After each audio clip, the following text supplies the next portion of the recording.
Texas Tech travels as a 7-point underdog to face off with Big 12 opponent West Virginia on Saturday. Right now we're joined with college football analyst Joe Gavassi to break down his free selection for this game. Joe, this Texas Tech team ranks third in the entire nation in total offense.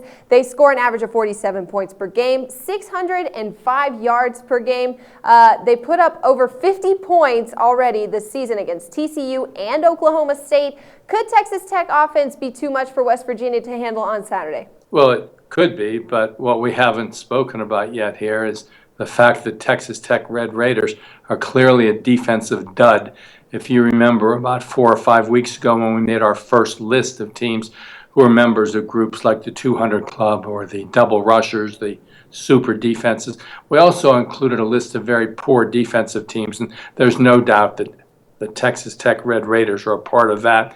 You saw their meltdown just this last Saturday against Oklahoma State, and it has come in Big 12 play against every high-power offense they faced. In fact, they're now playing for their 10th straight week, and they've given up an amazing 600 or more yards, 6 different occasions. This team is not prepared to go on the road. Now, the West Virginia Mountaineers enter on a 4-game losing streak. They started out like a house of fire, 3 home games against outmanned foes. Then they had to play the 4 toughest opponents in the Big 12 Conference, 3 of them on the road, and they came back home to Morgantown after the loss to TCU with their tail between their legs with a 3-4 straight-up record. Now they can super surge against a much weaker schedule and still exceed the bowl status, but they must get this win.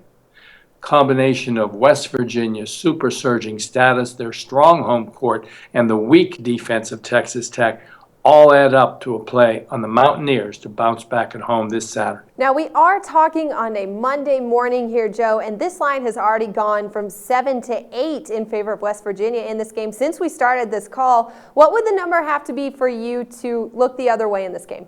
I won't, but let's only look at the Mountaineers if the number stays under 10. College football analyst Joe Gavassi, thanks for being back with us and for the great insight.